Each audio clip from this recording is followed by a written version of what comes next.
I'm Varun Daga, and today I'm going to take up the topic neuroscience and brainwaves and chakras. Let's begin with neuroscience. Today, in neuroscience, we're just going to understand what is the potential of our brain, what is the function of our brain, what happens inside our brain, and how our brain is the most mind blowing organ in the universe, how it is the superconductor of consciousness, and how important it is to use our brain to understand how it functions to change your life. You can actually literally change your brain physically, and when you do that you can change your life. So we're going to take you through the science behind it, the physics behind it, and the biology behind it, how it really works and what exactly happens inside your brain.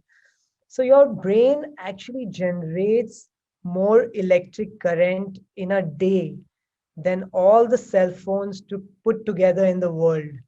That's even after the launch of Geo. So just imagine, in a single day, you have more electric current than all the cell phones put together in one single brain. Your brain receives over 400 billion bits of information every second. However, you can comprehend only 2000 bits of this information, and you can understand them. So, we are not ready to understand all the information that our brain receives. And as we become more and more aware and more conscious, we can understand all the information what our brain gives us. So, what is our brain really made up of? Our brain is made up of neurons. Neurons is the simplest functional unit of the nervous system. The neurons possess a unique ability to store and communicate information between each other. So, it's very simply put, friends, our brain is filled with neurons in it, and every time you learn something new, you exchange information. One part of the neuron is making connections with the other part of the neurons, and they are constantly exchanging information. So if you take a scoop of gray matter, if you take a scoop of brain, a scoop of gray matter as small as or as tiny as a grain of a sand, there are over 100,000 neurons in it with over a billion connections. That's just a scoop of gray matter, as small as a grain of sand. So there are over 100,000 neurons with over 1 billion connections. These neurons are not two-dimensional, they are actually three-dimensional, and they communicate in all directions. So every time these neurons are exchanging information with each other, and every time you learn something new, one neuron connects with another, and it transfers information uh, inside your brain. So the biggest, and you must memorize this, the biggest principle in neuroscience is nerve cells that fire together, wire together. I'll repeat that, friends. Nerve cells that fire together, wire together. So what happens is that as you fire and wire information, and as you repeat these information, finally they seal together. That's why uh, whenever you learn something new, you fire that information in your brain, you make connections in your brain, and when you repeat these things again and again, they actually seal and becomes a part of your brain. So in the year 2000, there was a Nobel Prize winner, Condell, and he discovered that just a few bit of new information can double your connections in the brain from about 1300 connection to 2600 new connections. So every time you learn something new, you make new synaptic connections in your brain. And that is what learning is, friends. Learning is making new synaptic connections in your brain. Learning is making one neuron connect with another neuron, and every time you learn something new, you will make these connections inside your brain. There's a physical action that happens in your brain when you learn something new. So as we speak right now, you're learning something new, your brain is working, and you are making new synaptic connections in your brain. And the brain and the neurons are just like any relationship. They like to communicate and they like to bond together. So their neurons are exactly the same way as we are. We like to communicate and we like to bond together. So they want to develop long term relationships. And what makes them develop long term relationship is repetition. So when you repeat any action over and over again, over and over again, and that is when remembering happens. So remembering is maintaining these synaptic connections, maintaining the connections which you have made in your brain. And remembering is what, when you repeat anything again and again, whatever you have learned by making synaptic connections, remembering is basically maintaining those connections in your brain. So I will clarify all these concepts. These are very, very simple things, but it will really help in understanding as we move forward. So there are two ways we make connections in our brain. There are two ways we make these synaptic connections. The first way is called semantic memories. It's also called information theory, knowledge, philosophy. So every time you learn something new, you make these synaptic connections in your brain. So what are semantic memories? So let's say you read a book, you hear any information, you get any type of knowledge. These are semantic memories, and this is the way you make connections in your brain. The second way you make connections in your brain is called episodic memories. So the first was semantic memories, which is knowledge, information, theory, philosophy. The second is episodic memories. What are episodic memories? So episodic memories are basically having novel experiences, embracing new events in life. So for example, your wedding day. You will never forget your wedding day, or the moment your child was born. Uh, so the feeling was so intense. This feeling was so intense in your brain that you will not forget it, and it is like an episode in your brain that it created a memory. So if you ask an American where was he on 9/11, the incident was so stark and so big that it created an episode in the brain, and that's why it's called episodic memory. So there are two ways we make connections. One is semantic memories, and the other is episodic memories. So basically, there are two types of memory system in our brain. The first type of memory system is called declarative memory. So, what are declarative memories? The declarative memories are basically memories that you can declare. It's as simple as that. So, there are two types of declarative memories. One is called knowledge, the other is called experience. So, declarative memories are also called explicit memory, or it is the seat of your conscious awareness. So why is it called declarative memory? Because it is something you can explain, you can declare. For example, the first type is called knowledge.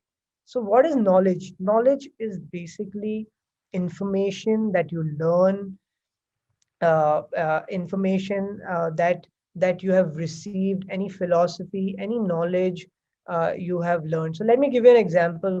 What knowledge is? Knowledge basically, let's say you have read a book on how to be wealthy. You read a book on how to be happy. You read a book on how to be healthy, or you learn how to be a patient parent.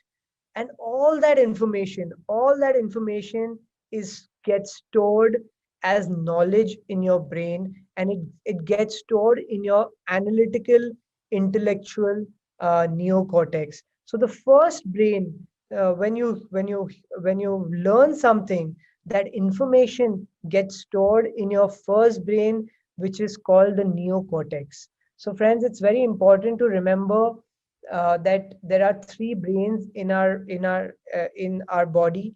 The first brain is the three memory systems. So the first is called the thinking brain.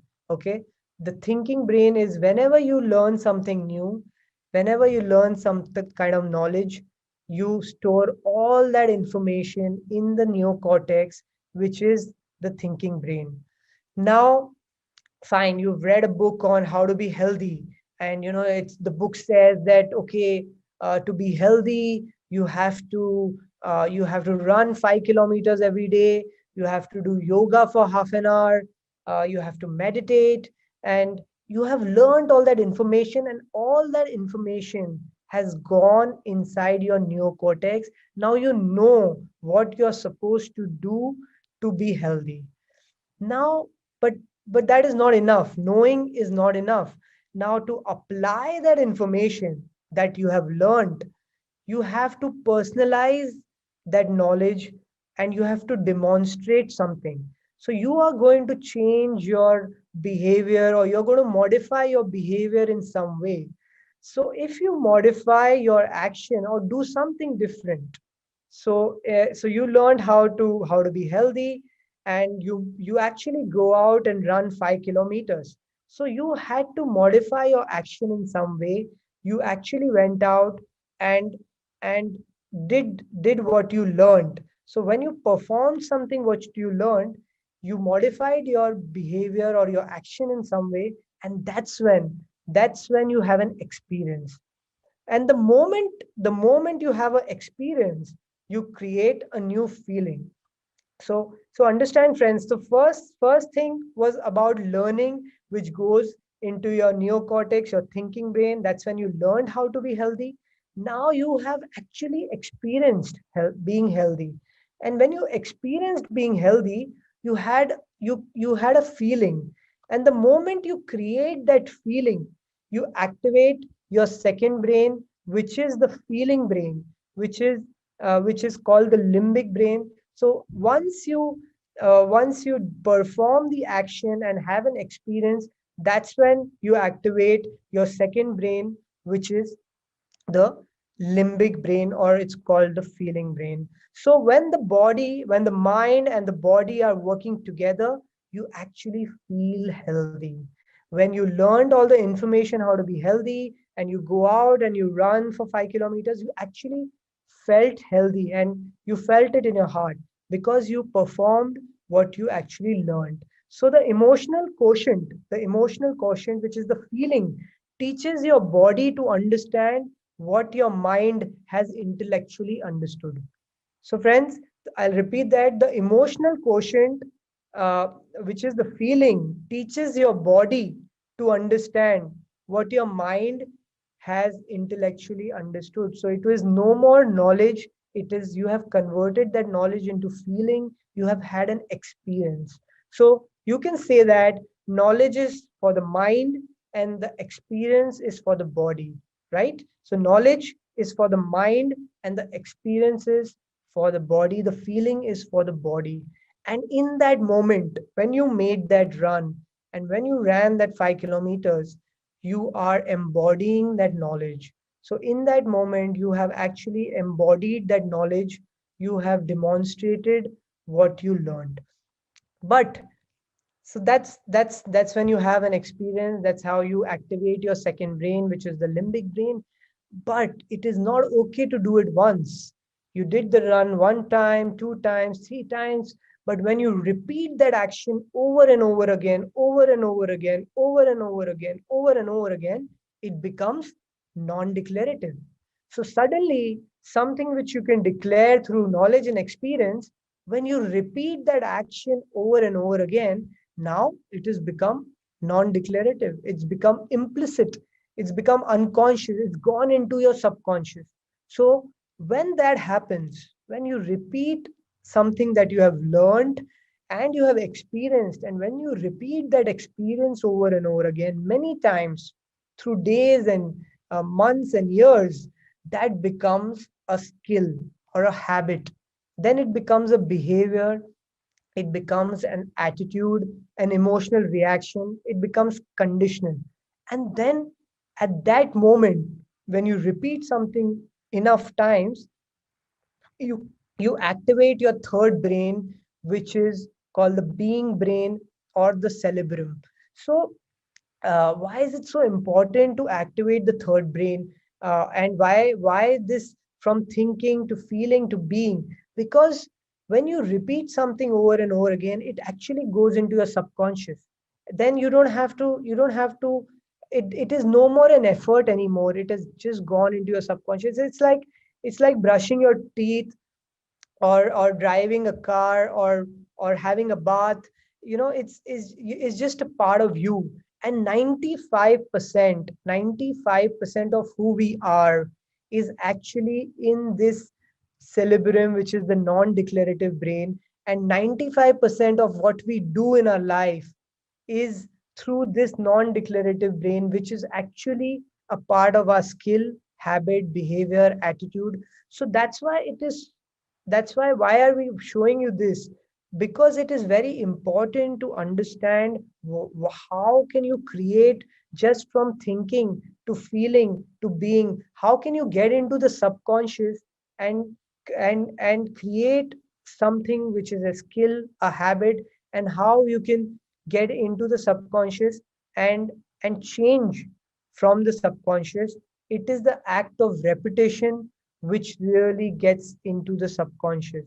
So, and that's when it becomes automatic, it becomes who you are. And you condition your body to the new mind when you do that over and over again. So these are the three brains, friends.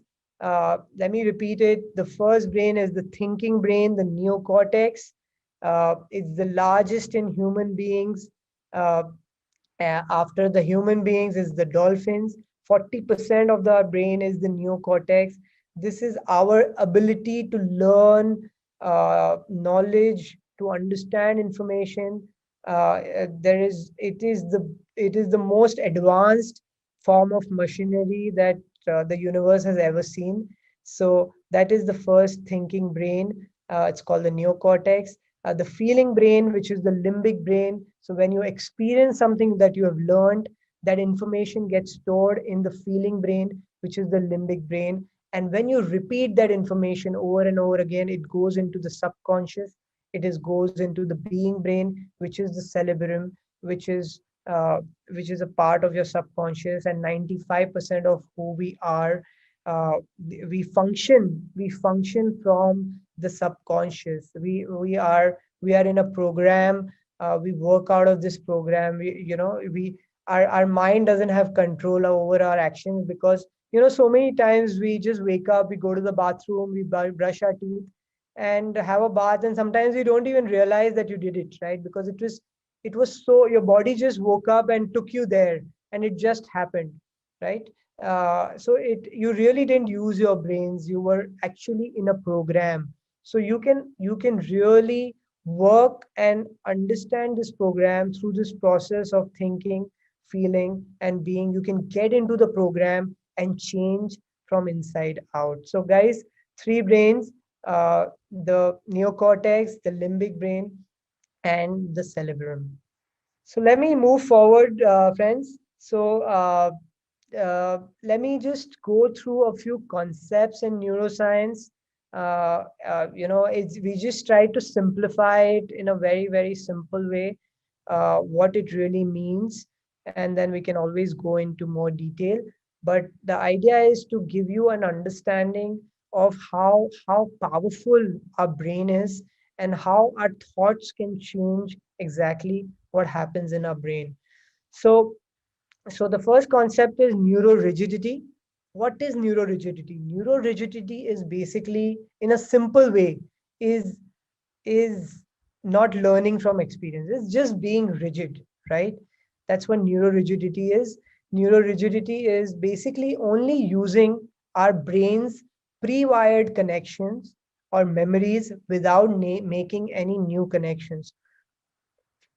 Rigidity is to process the same thoughts and to perform the same action and expect a different result. So if you keep on doing one thing over and over again in your life, you cannot expect a very different result, right? So it's not going to change. If you keep, if you expect that you want a big change in your life, and if you're in the box and keep on repeating the same thing, that change is not going to happen. You wake up in the morning, you brush your teeth, you have the same coffee, you go to the office, meet the same people who push the same genetic buttons, and your life remains the same through and through, year after year, and nothing really changes, right? And you cannot expect a very different result. So that's what neuro rigidity is. Nerve growth factor, this is a very important concept, friends, and this is a very, very real concept. The chemical glue, the nerve growth factor is the chemical glue or the miracle glue that makes the connection which we make in our brain stick together and become more and more enriched and flourish. So basically, the chemical glue, these are called neurotrophins.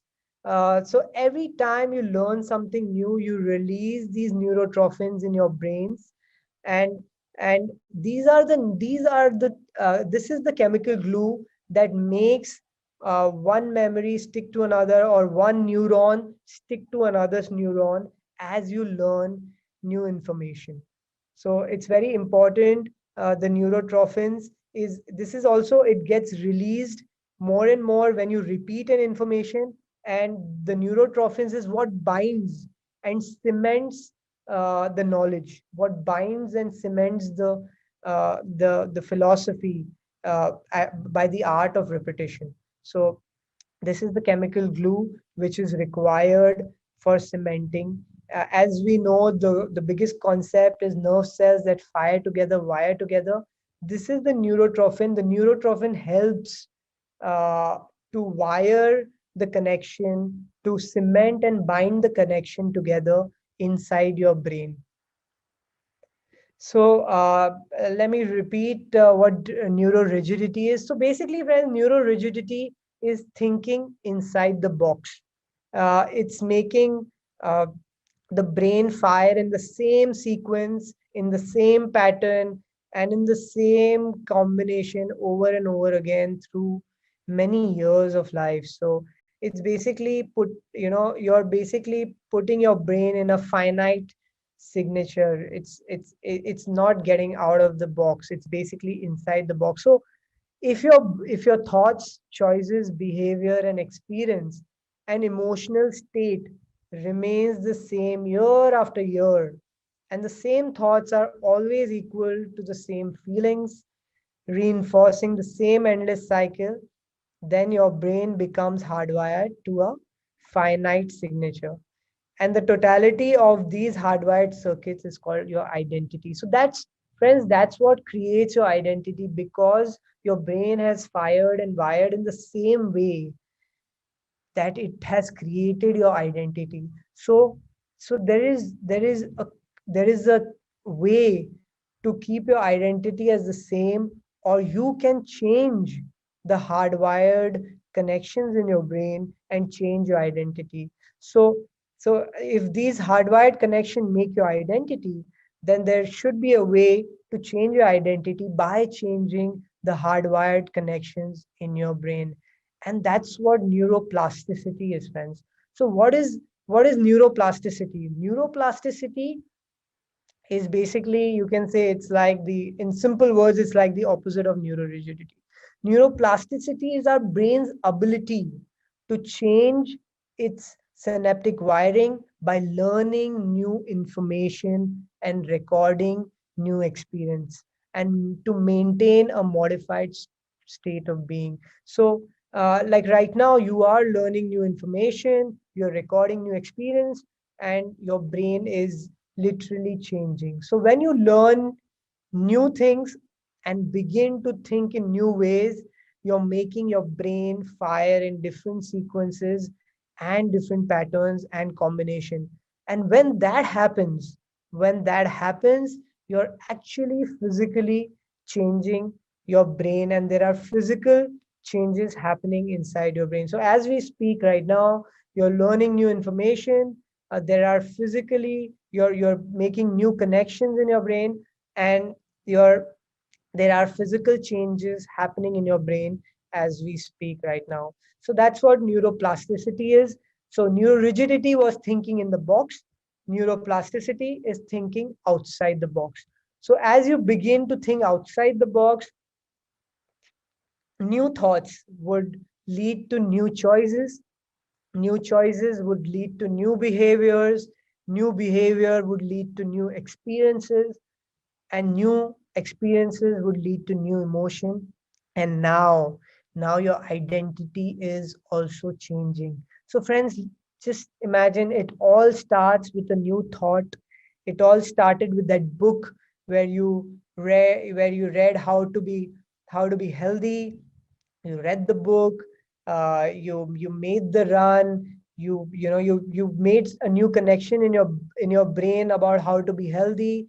You experienced it by making that run. And when you ran, you know for many days, for 40 days, 50 days, every day, it became a part of your behavior. It became an experience, and it went into your subconscious. And that's when your identity also started changing. So plasticity is learning, basically learning new things, creating new experiences, making new memories, and making the brain fire in new ways. And I'm telling you, friends, this is one of the most important thing to enjoy life, is to learn every day. You tell your kids what are the new things you learned.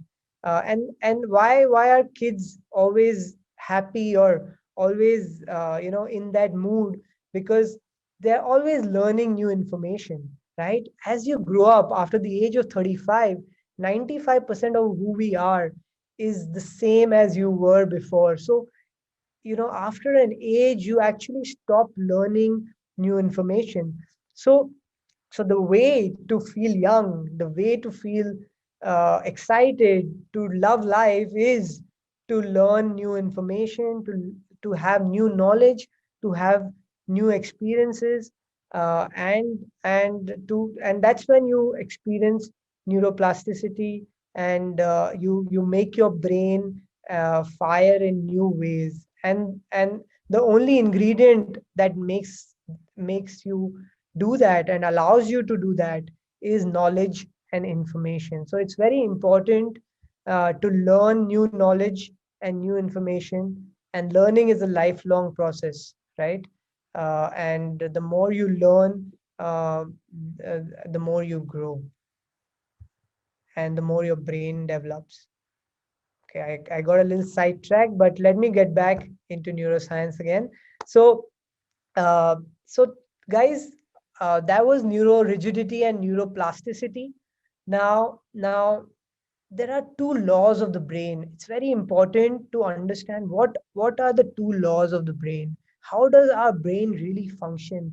How does our brain really learn? How does our brain really remember?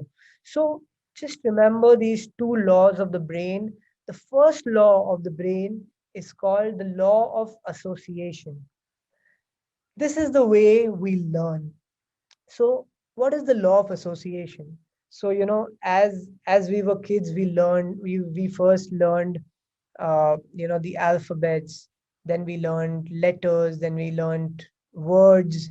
And then we started connecting those words and started making sentences. So we used a lot of law of association to learn new things. We started connecting one thing to another, and we use the law of association. We use the memories or the information which are stored in our brain, which are already stored in our brain, to learn new information. We used what's already wired in our brain to wire new information. So something which is already known to our brain, we use that to learn what is unknown. So just think about it like a landmark, for example. So let's say you say, okay, my house is near ITC hotel. So the first time, you explain anybody, you give him one of the landmarks. Why? Because he uses the law of association to learn the new information. So when you use the law of association, you use something which is already stored in your brain to learn something new. So that's why we always use the law of association. So for example, if somebody told you about a new person, and you always store his name in your, you use that, okay, reference, Varun Daga, or whoever gave you that reference of that person, when you store it in your no, in your contact list, you use that person's association or the so that you remember new information, right? So the law of association is the first way to learn something new, is the way how we learn something new. So by this logic, it's very important what we really associate ourselves to. So imagine you read about great masters, you read about Mahatma Gandhi, you read about all his philosophies, or you read about Nelson Mandela, you know and when you read about his story, he was in prison for 27 years, and what really happened, and it's extremely inspiring. So what when you hear all these inspiring stories, by the law of association, there is a very high chances you imbibe those stories and those learnings in your life. So that's why the law of association is one of the ways where you learn new things. So that's the law of association. And the second rule, the second law of the brain, is called the law of repetition. Friends, whatever you say, it could be the most boring thing to repeat one thing over and over again. But trust me, this is the most important law of the brain. You may learn anything, but if you do not repeat it, you will lose it. So the law of repetition is how your brain remembers. As you begin to repeat something over and over again, as I told you, we release these neurotrophins, the neurotrophic hormones, and the chemical which causes the neurons to stick together and become more enriched. So when you repeat something again and again, you make more and more connections in your brain, and your brain becomes that much more enriched and that much more intelligent, to perform that action. So repetition is the key to remember, to master, and it's very important. So just think about a braille reader, a person who's blind, and he uses the two fingers to read. And because he's done that so many times, there is a realist there is a place, a real estate assigned inside your brain to these two fingers. And when you do a scan of that person, of the braille reader, and when you see his brain versus anybody else's brain, the connection in his brain, which is assigned to these two fingers, which he uses to read, is way more enriched, is way more enriched than anybody else, because he has repeated that thing over and over again, and now his brain is way more enriched than yours or mine, because he has used that so many times. So like that, anything which you have repeated over the years, you really have a skill, or a mastery over that, right? So the law of repetition helps you do that. So friends, again, let me say, the law of repetition is one of the most important law, because your thoughts leads to your actions, which leads to your feelings. And then when you repeat over and over again, it becomes a skill. And then when you repeat it many times, that's when it becomes easy, it becomes familiar. Initially it's difficult, it's not easy, but when you repeat it many times, then it's common, it becomes natural, it becomes automatic. It's a part of a routine. And as they say, what sings together links together. So as you keep repeating that, it becomes a habit.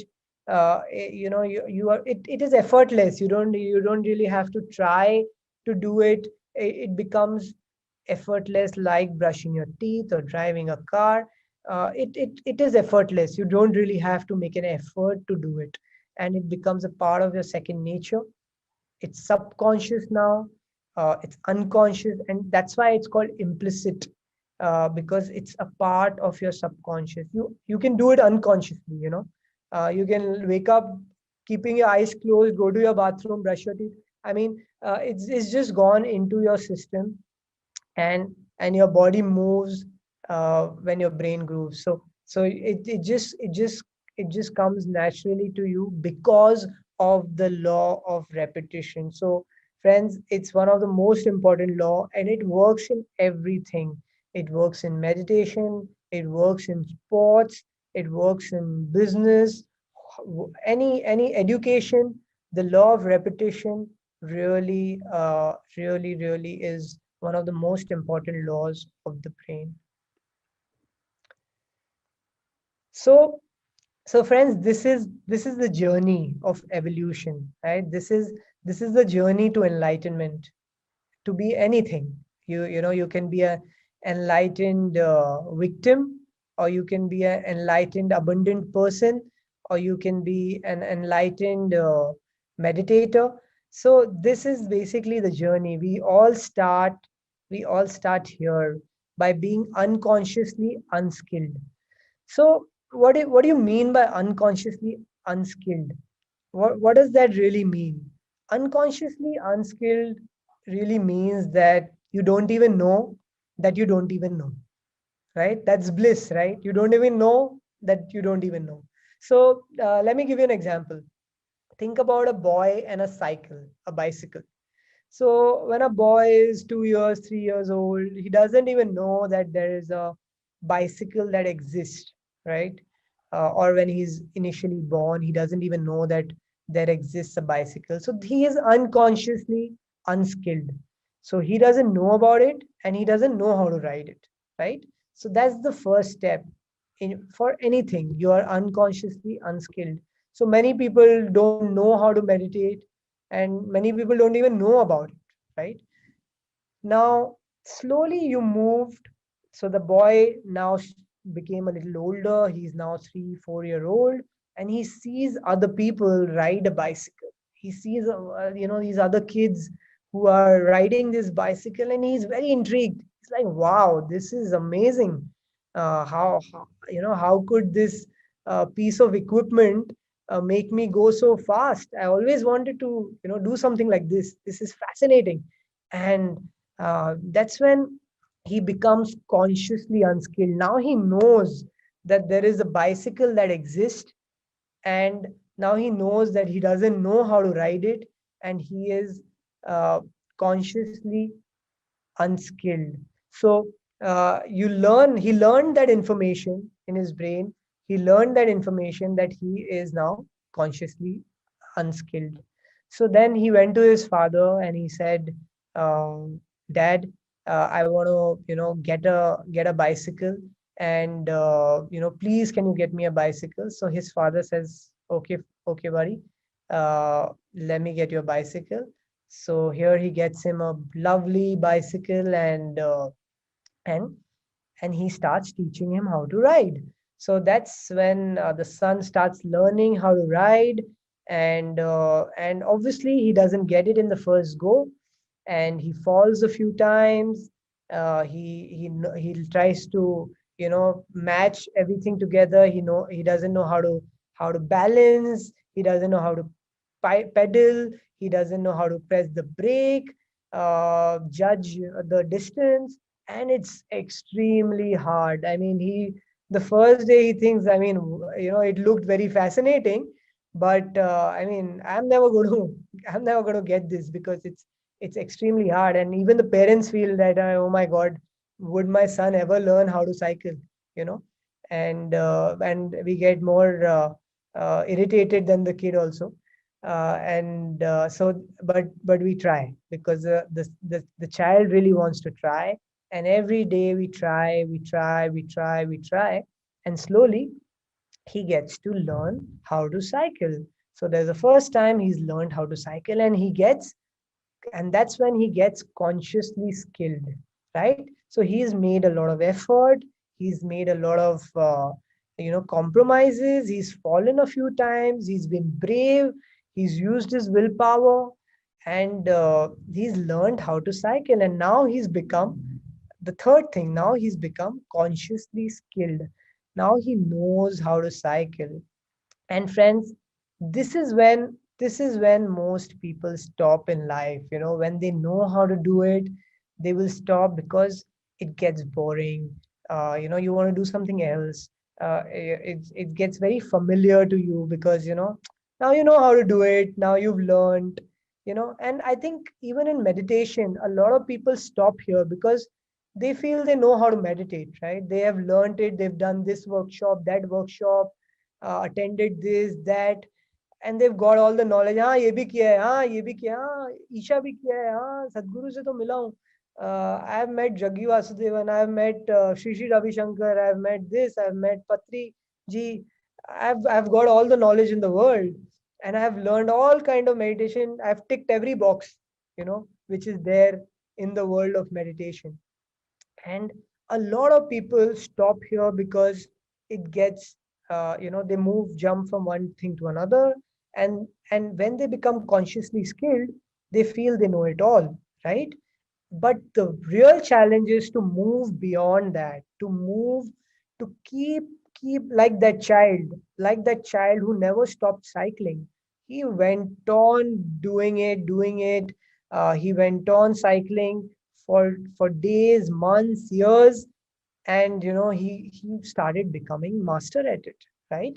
He could cycle, he could pedal at the same time, he could brake at the same time, he could do everything at the same time. He could leave his hands and cycle. He just started mastering that skill of cycling by the art of repetition. So most people stop by after being consciously skilled, but uh, the main thing is to go beyond it and become unconsciously skilled. So when you repeat something over and over again, you become unconsciously unskilled. Now, when you ask that child that how do you do all these things together? How do you cycle? How do you brake and turn and pedal and balance all at the same time? How do you manage it? And he's like, you know what? I was born to do it. I was meant to do it. uh, Maybe I was a past life cycler, or so it just because he's repeated that thing over and over again. And I always give an example of my brother Shreans, that I've seen him meditate for every day. Like, he would miss his meals, but he would never miss his meditation. And like for years, probably last 25 years, he's probably never missed a single day of his meditation. And if somebody asks him that, how you do it, he would say that probably I was a born meditator or something. But I think it takes a lot of effort and practice to go beyond the consciously skilled stage. And the art of repetition makes you unconsciously skilled. It goes into your subconscious. Now, even if Shreyans doesn't want to meditate, his body will make him meditate. It becomes a part. It's like having a bath. Even if you don't want to have a bath, you will have a bath because it's gone into your subconscious. It's like, again, it's same like brushing your teeth. So this is the journey, friends. Whether this is how you can become an enlightened cycler or an enlightened meditator. We all start at knowing nothing, and then we slowly start to become consciously unskilled, then become consciously skilled, and slowly become unconsciously skilled. So the whole journey has to go there. And do not stop at the boredom. You might Why do you feel bored? Because you're getting familiar, because you're reaching that point of becoming unconsciously skilled. Once you reach that point and once you move on the other side, then nobody can stop you.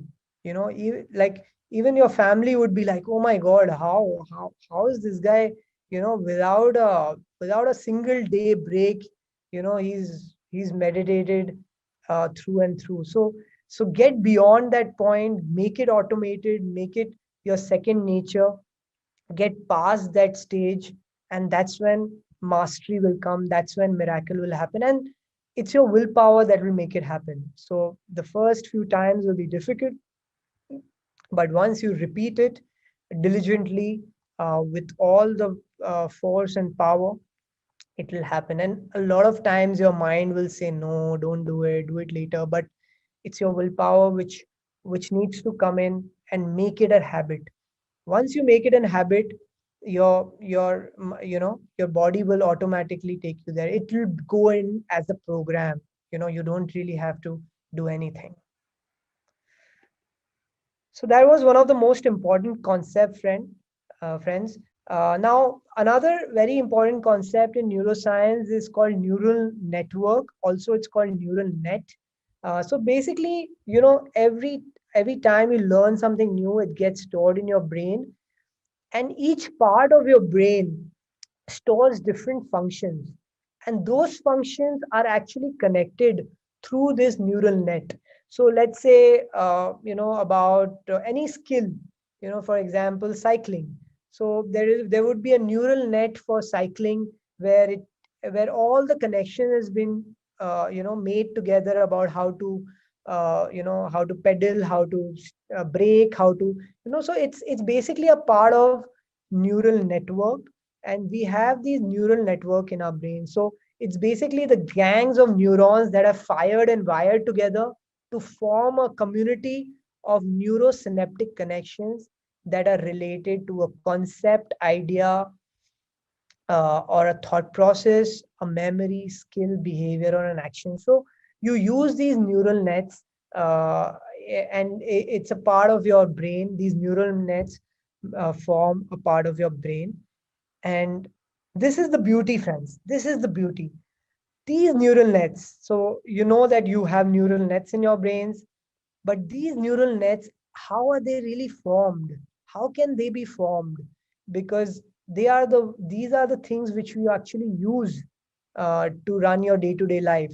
But how are they formed? So these neural nets are formed by the law of association, which we learning. How do we learn? By the law of association, along with the law of repetition, which is remembering, to create a new level of mind. So by the learning and remembering, which is the law of association, of the law of repetition, you can actually create a new level of mind. You can create these neural networks. And this is how these neural nets are formed, physically formed in your brain.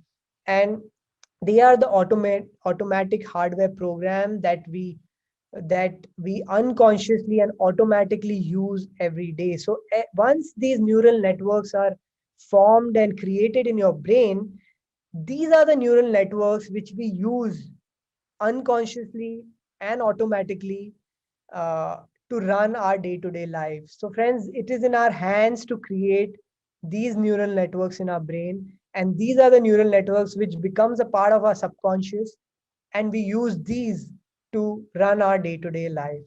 So it's quite amazing how you can actually form the neural nets in our brain. So as I told you, one of the most important concept in neuroscience was nerve cells that fire together, wire together.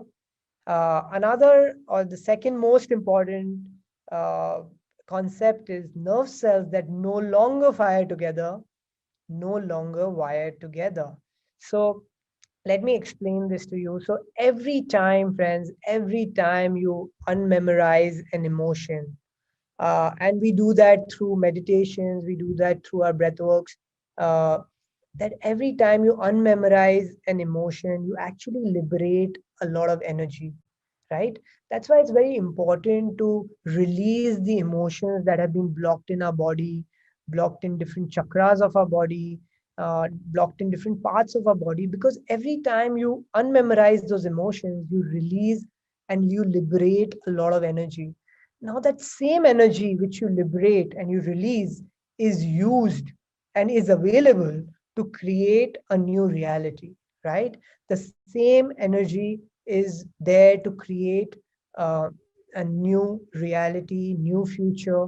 So what happens is the neurotrophins which were actually connected to those old memories, now you have those neurotrophins available, those miracle glue available to create new connections.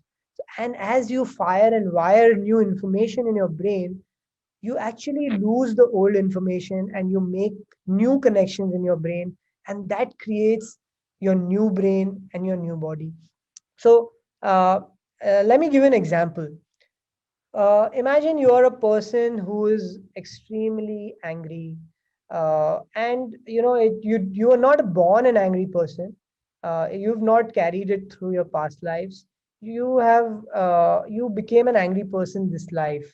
So you were born nice and peaceful person, but in your teenage, probably your girlfriend dumped you, and you felt very hurt, very angry, uh, and you slowly started becoming an angry person. When you started becoming an angry person, your friends called you an angry person, your family also labeled you as an angry person, you labeled yourself as an angry person, as a short tempered person. So first it was just an incident, it was a mood which turned into a temperament and which slowly turned into a personality trait. So that's how it starts. It starts from a mood to a temperament to a personality trait, and it becomes a part of your identity. Everybody recognizes you with that identity. So everybody started recognizing you as an angry person, as a short tempered person, gets affected very fast. Anytime anything happens, very reactive. So, and you are probably, after many years, you're probably fed up of this label and you want to change. You've attended a lovely workshop by Shreans Daga, and you really want to change. And he's motivated you a lot to become a peaceful person. And you've decided, now I'm going to meditate every day. No matter what, I will not get up from my meditation until I feel that level of peace. And I want to transform my anger into peace. Right? You have made that commitment to yourself. And when you make that commitment, you have that free will, you have that will as a human to change yourself, to change your identity. So what happens when you start, what physically starts happening inside your brain? And let me tell you that. So when you first start meditating, and when you have made up your mind that you do not want to be an angry person anymore, you start meditating, you go into your subconscious and you start saying that I'm a peaceful person, I'm a peaceful person, I'm a peaceful person. Day one, day two, day three, you start saying that to yourself. You start giving all the affirmations that I'm always calm, I'm peaceful. And there comes your angry brain, right? Because you have already so many connections attached, uh, and it's years of conditioning which you're trying to break. So your angry brain will come and say, no, no, no, how can you ever be peaceful? Do you even know it's genes, it's genetic? You can never be peaceful. It's impossible. Why don't you start trying from Monday, maybe in the next life?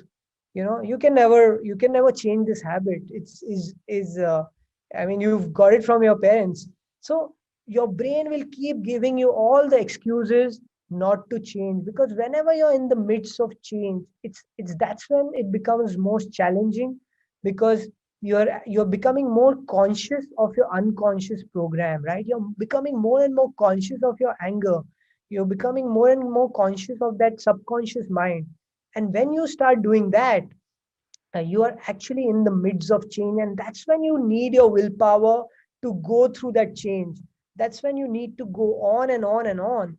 And slowly what starts to happen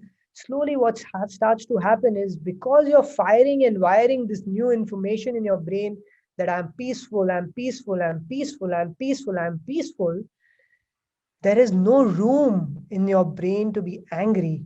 Now what starts to happen is, slowly when you're firing and wiring this new information, the old information which is saying that you're an angry person, the neurotrophins which is attached to that being an angry person starts to release or lose its glue, right? So when the neurotrophin starts to release and lose its glue, there goes the connection that you're an angry person, there goes a connection that you're too much like your parents, there goes a connection that you will never change, there goes the connection that you're short tempered, and your brain actually starts to change. And the only signal that is there in your brain now is that you are a peaceful person.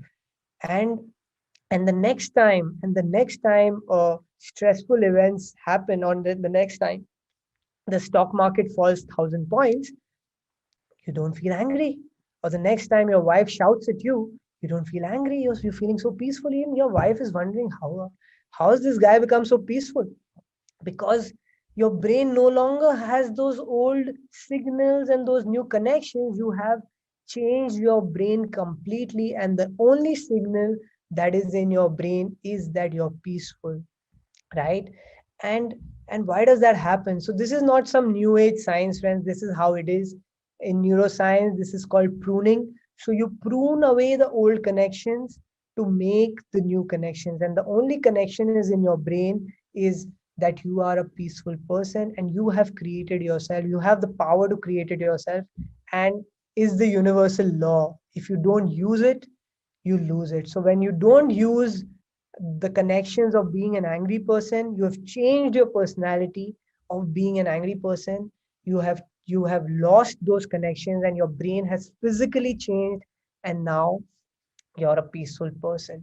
And when somebody asks you, how did that happen? You were such an angry person, and you feel, like even you don't realize, because you feel, that's true.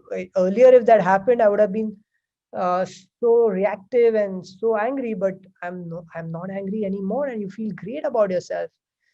And where does all that knowledge, and where does all that intellect goes? It goes as wisdom. And where is it stored?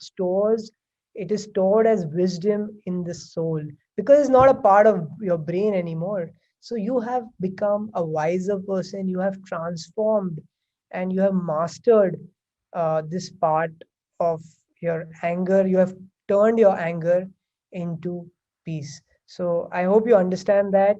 And that is the power of our brain. So when you nerve, so two laws, friends, again, let me repeat: nerve cells that fire together, wire together.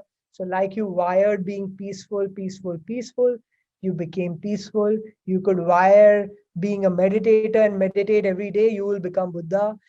You will, whatever you want, you can wire become being a victim, you will become a enlightened victim. Whatever you wire and fire, you will create that as your reality, and that's how you will transform your brain. So I think from here we come to an end of neuroscience. So the first law was nerve cells that fire together, wire together.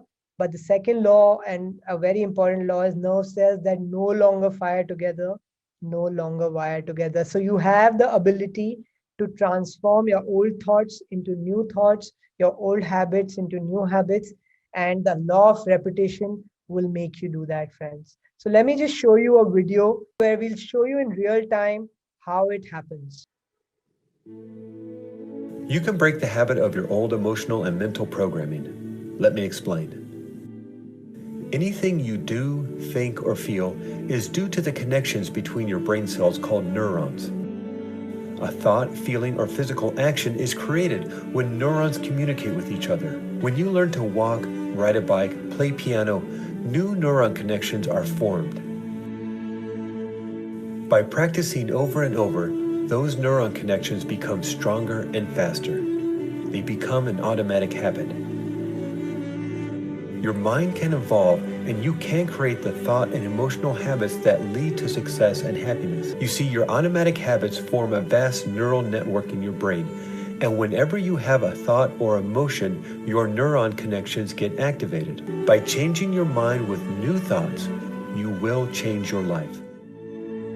By practicing your thoughts and emotions over and over every day, they become automatic. So what are you practicing for every day? Anger, depression, frustration, disappointment? You can change your life. You can change your life by creating new neural pathways. You create new neuron connections by practicing over and over the thoughts and feelings of the success and happiness you desire. Accelerate the right connections in your mind so that you think, feel, believe, and act in ways that are consistent with the vision you have of your life.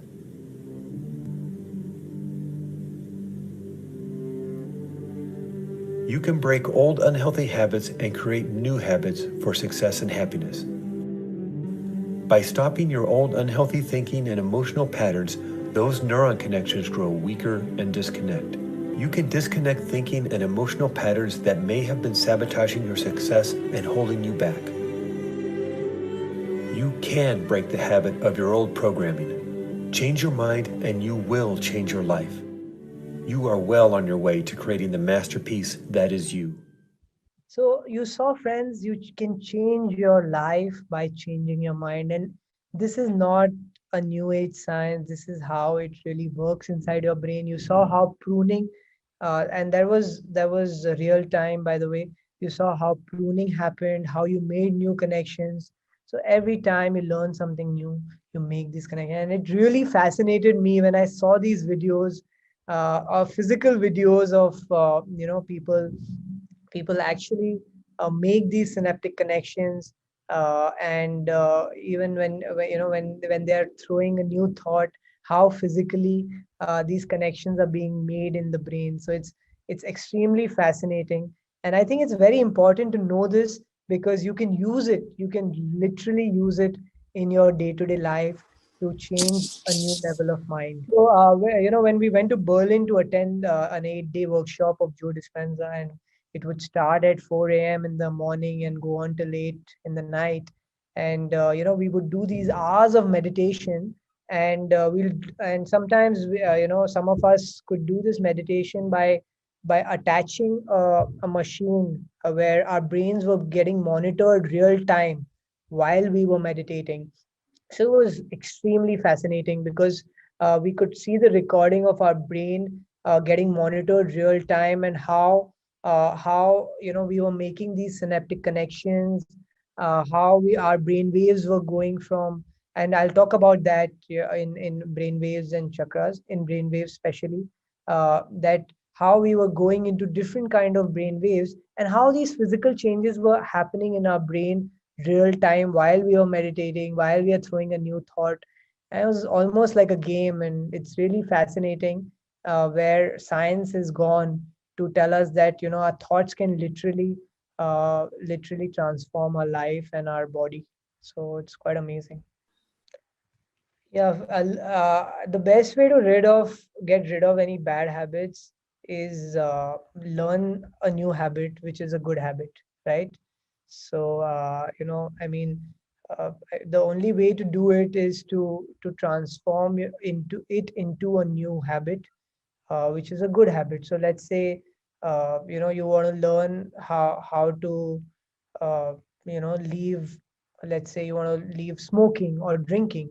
The only way to do it is stop doing it, and start taking care of your body, right? So let's say you start doing meditations, you start doing workouts, you go into programs which is avoiding these things. A lot of these people take a 40-day challenge.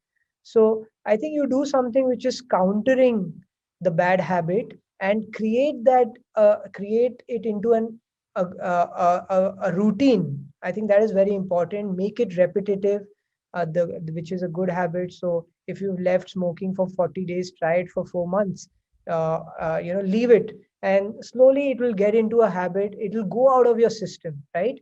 And especially, I feel that when the craving also goes away, right? You slowly, you will when you emotionally work on your system, you can actually let your craving also change, right?